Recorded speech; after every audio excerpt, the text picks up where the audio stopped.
Y dentro del desarrollo emocional de nuestros niños, algo muy importante y que debemos aprender no solo a manejar, sino que como padres, como familiares, debemos aprender también a educarnos en el tema para poder manejar la frustración en nuestros niños. Es algo que se convierte en un punto casi que básico para el desarrollo emocional de cada uno de ellos. ¿Cómo manejar esa frustración en los niños? Primero hay que definir dentro de los adultos que rodean a este chiquito es cómo la manejan ellos. Recuerden que el primer patrón de aprendizaje de los chicos es a través del modelamiento. Ellos van a observar en los adultos cómo manejan cada momento negativo, cada crisis, cada frustración y de acuerdo a eso van a empezar a imitar patrones de comportamiento. Si un niño ve a un padre en un momento de un gran estrés golpeando una puerta, frustrado, o cuando están viendo, por ejemplo, los partidos de fútbol y se dan cuenta que el equipo favorito no mete el gol y entran en un estallido emocional que para él, desde su percepción, podría tornarse en algo agresivo, seguramente van a empezar a imitar este modelo y habrán tomado de su padre la forma de responder emocionalmente ante cualquier caso de frustración.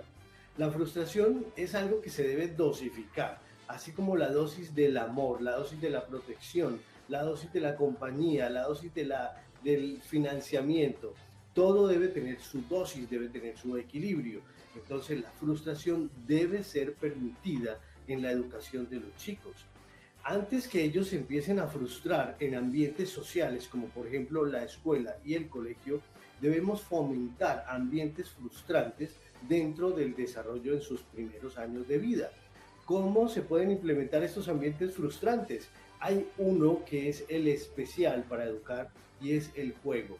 Cuando yo comienzo a jugar con mis niños y empiezo a utilizar algunas estrategias competitivas y empiezo a establecer aquellas categorías entre ganadores y perdedores, empiezo a generar frustración. Algunos padres hacen mal en empezar un juego con su niño y se ponen como de acuerdo, ¿no?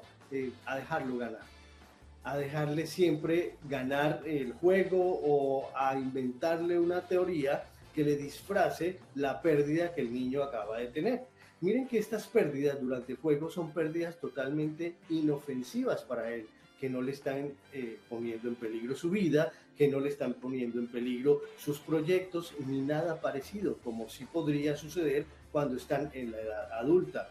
Pero el juego, un rompecabezas, tal vez de los primeros juegos, casi que los juegos que llegan en los baby shower son estos juegos para encajar cuadritos en el cuadrado, triángulos en el triángulo, círculo en el círculo y dejamos y observamos a nuestros niños en su momento adecuado cómo lo van a manejar. Algunos pueden estallar y botar ese juguete, mandarlo para un rincón de un golpe y sentirse rabiosos con ira.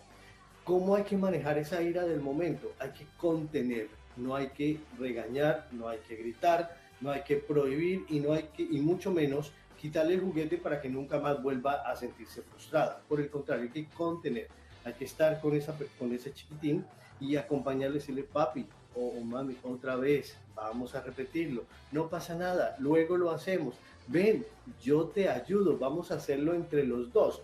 Y el padre puede ser muy estratégico y empezar a equivocarse intencionalmente en encasillar cada uno de estos elementos geométricos. Al hacerlo intencionalmente, está observando en su bebé cómo reacciona ante la equivocación del adulto. Y de esa forma va a saber manejar y contener una emoción que podría desbordarse. Recuerden que últimamente nos hemos enfrentado a muchas noticias un poco trágicas en donde muchos adolescentes y niños han tomado acciones agresivas, en donde incluso ha habido peligro de muerte para otros y para sí mismos. Por lo tanto, es importante manejarlo. Otra forma de manejar la frustración en nuestros niños y es a través de los cuentos. Esos cuentos que se acostumbraban para dormir y que se volvían un ritual entre padres e hijos, hay que volverlos a cultivar. Pero los cuentos tienen que tener un significado, no es sentarse a inventar, ay, que había yo no sé qué, que llegó un extraterrestre, que yo, no. Los cuentos tienen que tener intencionalidad y tienen que ser planeados. No podemos dejar al azar la información que yo le doy a mi hijo. Entonces hay cuentos como por ejemplo la jirafa que no podía bailar, y así mismo hay muchos, una cantidad de cuentos que pueden encontrar incluso en internet, que están a disposición en páginas para educación de niños, donde especialmente cultivan el concepto de frustración y cómo superarlo. Por ejemplo, en el cuento de la jirafa que no podía bailar, es una jirafa que se siente frustrada porque hay la fiesta de la selva y todos los animales van a ir a bailar y todos son expertos bailarines, pero la jirafa, por su forma, que es la más alta de la fiesta, que además tiene unas paticas muy flacas y su cuello muy alto, y entonces no logra sincronizar con la pareja que va a bailar. Y llega un momento en que los animales de la selva le ayudan y le fomentan como el entusiasmo para superar su fracaso, y al final termina bailando. Este tipo de cuentos que para ellos resultan inocentes, para nosotros son demasiado, a veces como muy básicos, pero para ellos es toda una grandiosidad, es toda una película, ellos dramatizan porque esa es la esencia de nuestros niños. La tolerancia a la frustración tiene que tener una respuesta emocional. Entonces, ¿cómo la tolera cada uno? Algunos de ellos estallan en ira y en agresividad. Otros chicos de algunas familias en donde han copiado algunos patrones agresivos verbales pueden decir groserías. Y miren que se vuelve muy común que suban videos a las redes de niños que están diciendo sus primeras groserías como si fuera algo muy maravilloso. Todo el mundo se ríe, pero nadie sabe lo que está sucediendo allí. Cuando yo le enseño a mi hijo a reaccionar con una grosería o una palabra soez ante una frustración, no le estoy enseñando a tolerarla, le estoy enseñando a rechazarla, y rechazarla de una forma agresiva que puede terminar en un adulto convirtiéndose en aquel que maltrata verbalmente a personas que están involucradas con el proceso de frustración. Los enfados. Es bueno que el niño se enfade por algún ratico y hay que dejarlo enfadado por un rato. Si se molestó porque perdió en el juego, hay que dejarlo que se moleste y decirle, papi, cuando te pase, pues vienes y juegas. El juego es así, en el juego se gana, se pierde. Aquí no pasó nada por ganar o perder. Miren que hay una cantidad de frases que toman de películas donde le dicen a los chicos, tú no puedes permitir que nadie te diga lo que puedes o no puedes hacer. En cierta forma le están diciendo al chiquitín que no puede tolerar la frustración. Estas frases son buenas desde el punto de vista positivo de la psicología, para ser positivos, para ir hacia adelante, para vencer obstáculos, pero para una persona que ya ha consolidado en su mente las ideas de qué es superación. Pero para un niño que está frustrado en el juego, una frase como esta simplemente le puede decir, tú no puedes perder. Si alguien te dice que no puedes hacer eso, tienes que rechazarlo y tienes que luchar con terquedad y con insistencia para lograr algo. Pero hay cosas en las cuales uno puede aprender a persistir, pero hay cosas en las cuales uno a veces baja la guardia y dice, bueno, ya ganaste, no pasa nada. Entonces, esto es lo que el niño tiene que aprender. No siempre se puede ganar. Los niños que no toleran muy bien la frustración generalmente provienen de patrones de crianza en los cuales la sobreprotección ha sido muy importante, es grande. Aquellos padres que no quieren que el niño lo roce nada, aquellos padres que el niño un día tuvieron un problema en el colegio y al otro día lo están cambiando de colegio, aquellos padres cuyo niño un día se reunió con otros compañeritos, terminaron en un juego, terminaron ahí, se golpearon o algo que puede pasar en niños muy pequeños, y simplemente le evitan volverse a encontrar con ese primo, con ese amiguito, cuando deberían enseñarle a manejar la reacción incluso con el otro y en combinación con los padres del otro chiquitín. Mire que hay que ser como muy estratégicos. A veces los padres toman el camino fácil y es como dejar las cosas pasar. Pero es en el momento de la niñez, cuando se enfrentan a sus primeras frustraciones, cuando estos chicos deben capitalizar esto a favor de la adultez y de la madurez y de las buenas respuestas emocionales, en donde no afecten a los demás, pero tampoco se afecten a sí mismos. Este tema lo pidió Sofi, nuestra compañera de hoy. Yo quiero invitar a Sofi, porque sé que Sofi, si le preocupó el tema, es porque este tema es importante para ella. los invito a que me acompañen. Sofi, ¿estás por allí, Sofi? Sí, doctor Martín, por acá lo estoy acompañando, muy pendiente de lo que usted está exponiendo sobre la frustración de los niños y tiene toda la razón. A mí el tema me llama mucho la atención, no solo por la noticia que les compartía la semana pasada y de la cual usted hizo mención, donde estamos viendo adolescentes y niños incurrir incluso en actos delictivos cuando se sienten frustrados o cuando, por ejemplo, han perdido un juego. Sino que también es algo personal, porque cuando yo estaba muy chiquita me daba muy duro lidiar con la frustración y de hecho fue algo que me tomó trabajo inclusive en la universidad, o sea, es algo que me acompañó toda la vida. Yo era muy perfeccionista también chiquita porque no toleraba la frustración, entonces cada vez que tenía una experiencia donde me frustraba o no salía como quería, pues me esforzaba mucho por tratar de hacerlo mejor y me volvía perfeccionista. Eso lo corregí pues ya en la universidad más adelante. Pero ahorita que lo escucho hablar, doctor Martín, quería preguntarle respecto a esas consecuencias que nos trae no saber lidiar con nuestra frustración, especialmente cuando somos pequeños o cuando estamos atravesando la adolescencia. Porque yo creo que cuesta mucho entender que lo que yo estoy sintiendo pues es un problema de frustración y curiosamente la vida siempre como que nos golpea hasta que aprendemos. Entonces es más bien preguntarle, doctor Martín, cómo podemos identificar que no estamos lidiando con la frustración y cómo podemos desarrollar herramientas o estrategias, inclusive con nuestra familia, con nuestros amigos o con nuestros docentes, para lidiar con estos momentos donde nos sentimos realmente frustrados. Sofi, mira, tú tocaste un extremo que me gustaría tomarlo y es que no solo los chicos sobreprotegidos caen en esos problemas de mala tolerancia a la frustración, sino que también nuestros chicos con altos niveles de exigencia. Entonces hay padres que quieren esos hijos perfectos, esos primeros puestos en el colegio, esos ganadores en las competencias y esa exigencia excesiva puede desarrollar personas con apegos inseguros porque cuando no hay la retribución positiva a favor de mi triunfo, si yo no soy el que gano, siempre voy a reaccionar de alguna forma. ¿Cómo lo puedo detectar? ¿Cómo puedo saber que estoy teniendo problemas con la frustración en mis chiquitines? Cuando las emociones se vuelven cambiantes y demasiado cambiantes. Cuando va muy rápido de la risa a la rabia, cuando termina, por ejemplo, en el golpe, en el maltrato físico con el otro chico, cuando empiezan a arrojar objetos. Miren que hay adolescentes que son muy buenos para cerrar las puertas de un golpe y además para colocar el seguro adentro. Cuando uno como papá sabe que acaba de tener una discusión con su adolescente, que él no entiende lo que le estoy tratando de hacer entender, porque además ellos son los superpoderosos, ¿no? Ellos tienen que hacer valer su posición. Y fuera de eso entran al cuarto y pasan el seguro, porque ya es como decir, no quiero que me hablen, no quiero que me convenzan, yo estoy en mi posición. Entonces, esto es un signo de mala tolerancia a la frustración. ¿Y cómo lo tengo que hacer? Si el papá no lo sabe, hay que buscar ayuda. Si el papá lo sabe, porque además tienen los grupos de padres y puede pedirle consejo a otros papás que han atravesado por esas edades, los chicos, entonces pueden hacerlo, si no el psicólogo del colegio y si no un psicoterapeuta.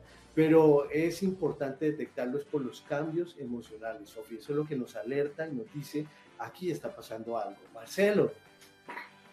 Doc, ahí con ese tema que acaba de mencionar ni Sofi y vos, hay algo que yo quiero que me expliques, porque yo tengo contacto con muchos niños y durante muchos años he trabajado con población infantil.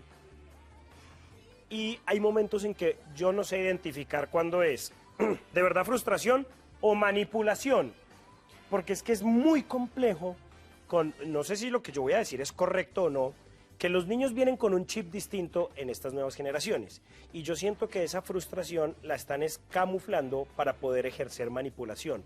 ¿Cómo hace uno para saber esa diferencia?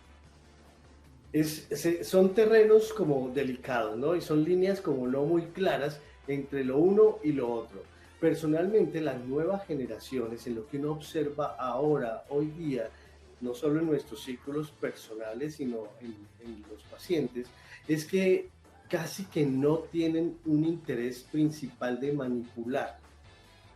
Casi que es simplemente mala tolerancia a la frustración que estalla en una emoción inadecuada. Cuando estalla la emoción, como es algo tan súbito, tan repentino, como que el joven no tiene la oportunidad de planear qué es lo que quiero, qué resultado quiero obtener con este cambio emocional. Entonces, cuando es algo muy inmediato, un tema como acaba de ocurrir algo, le acabo de prohibir algo a mi hijo adolescente y él estalló y se encerró y golpeó, no tuvo tiempo en caliente de planear qué es lo que voy a sacarle a mi papá. Entonces, como en ese momento no lo pudo hacer, no lo pudo planear, podríamos pensar que es simplemente un tema de manejo emocional. Pero muchos de los chicos han convertido la rabieta, la ira, el silencio como en una estrategia de manipulación y no nos vamos a quedar allí. O sea, vamos a empezar a no otorgarle lo que él quiere cuando está en el momento de frustración, independiente de que sea frustración o manipulación, nunca le podemos entregar lo que el joven quiere en su momento caliente.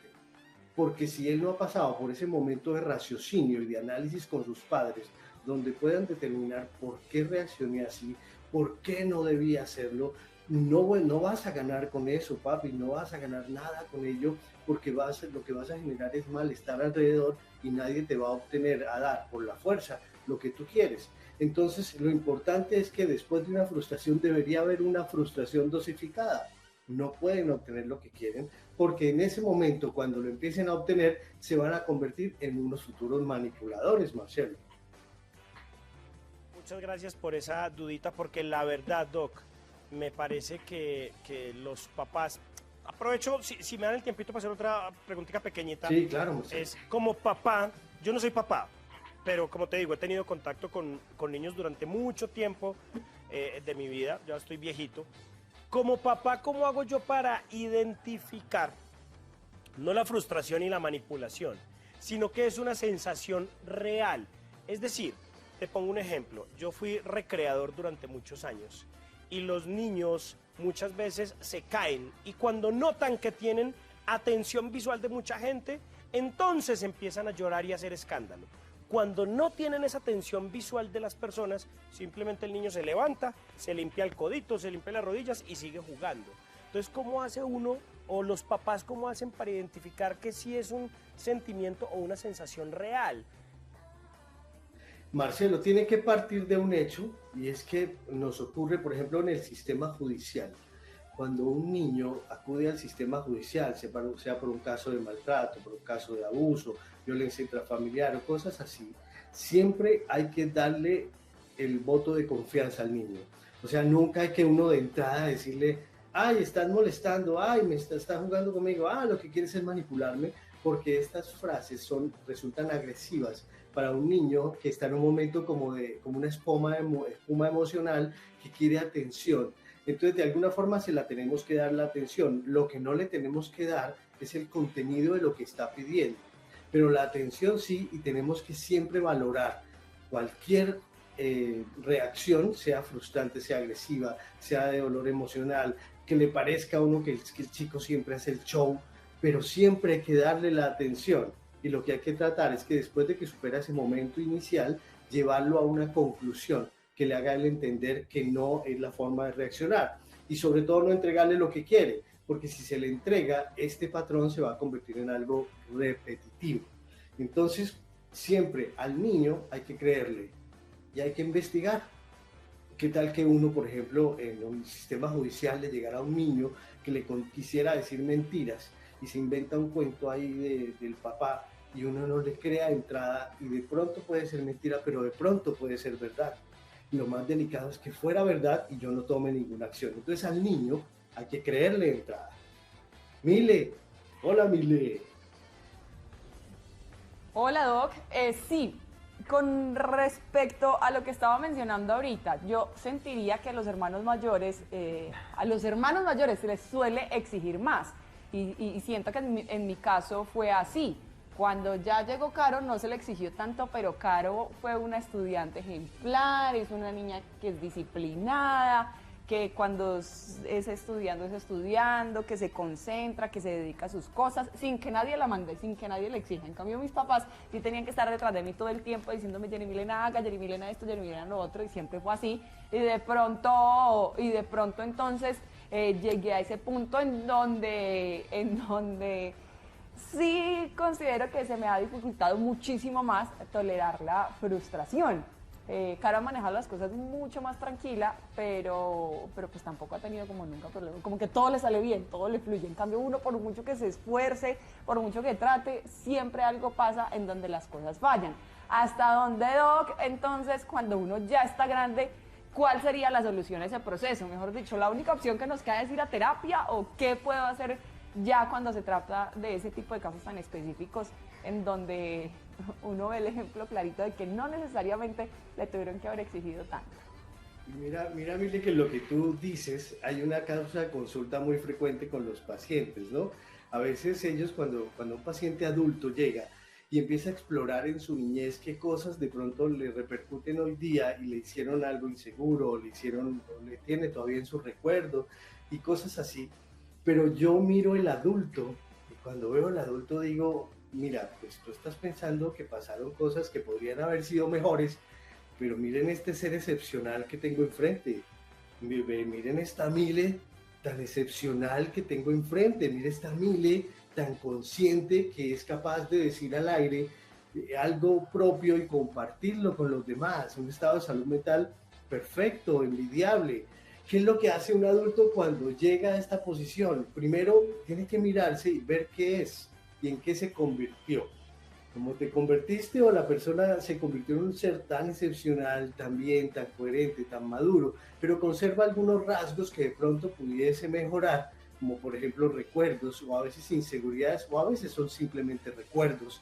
Tiene que pensar que cada ser es un mundo diferente, que en las familias no siempre a los mayores les pasa cosas así de recibir mucha exigencia. A veces los mayores son los más sobreprotegidos y la sobreprotección se va diluyendo a través de los demás hijos de la descendencia. A veces el mejor hijo o al que más le exigieron fue al tercero y no al primero. Y hay muchas dinámicas familiares que son muy diferentes. Pero hoy, cuando soy adulto y cuando soy maduro y cuando soy consciente, ya la responsabilidad no la puedo revisar hacia atrás, en retrospectiva. En retrospectiva solo para uno reconocer lo que pudo haber sucedido y para que no suceda en otras generaciones.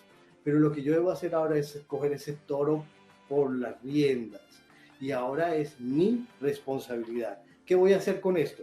¿Le doy énfasis, lo profundizo o simplemente digo, no pasó nada, miren lo que soy hoy, vamos para adelante y vamos a retomar otro tipo de asuntos? Si es un asunto sin resolver, que pueda generar, por ejemplo, malestar, que genere cierta rivalidad de hermanos o cosas así, en ese momento si lo puedes resolver sola o solo a partir de tu madurez y tu reflexión, perfecto, es el mejor tratamiento. Y si no, entonces en ese momento sí debemos canalizarnos hacia un tipo de terapia con un profesional para que nos ayude a revisar de esas afirmaciones que tenemos en nuestra mente, qué tiene peso, qué no tiene peso, y por ahí tomar un camino para solucionarlo. Pero, Mile, eres una mujer excepcional, te lo digo, eres una dura, uno te ve tus comportamientos y todo, no, eres una gran mujer. Sofi, tú fuiste la interesada en este tema, Sofi, quedaste complacida con esto, hoy tu día de cumpleaños, ¿estás de acuerdo con todo lo que dijimos? ¿Te parece que faltó algo? Dime. No, doctor Martín, la verdad quedo muy contenta con cómo se abordó la frustración en los niños, los puntos desde los que la vimos, solucionar las respuestas, las preguntas que teníamos acá en estudio. Así que, doctor, muchísimas gracias a usted. Yo espero de todo corazón que los televidentes también hubiesen podido sacar el mayor provecho de este tema que abordamos acá todos juntos, que usted, doctor Martín, nos soluciona siempre las dudas pues psicológicas que tenemos al respecto y cómo podemos seguir mejorando, no solo como personas, sino también cómo podemos seguir siendo esa red de apoyo adecuada e ideal para nuestros niños. Así que, doctor Martín, muchísimas gracias por haber traído ese tema el día de hoy, sobre todo muchas gracias por haber traído ese tema para mi cumpleaños. Eso, mi Sofi, un besote muy grande. Y a los padres que nos acompañan, a los futuros padres y a los potenciales, les digo que la intención de ser mejores no se puede quedar en intención, que debemos formarnos como padres, ojalá antes de pensar en concebir un bebé. Y cuando lo tengamos, entramos en una escuela de formación continua donde no podemos parar y tenemos que echar mano no solo de nuestras habilidades personales, sino del conocimiento de los expertos para que creemos una generación futura sana, libre de miedo, libre de agresividad, que seamos paz y amor y que vivamos en concordia entre todos. Y esto fue por hoy el tema en Gente demente.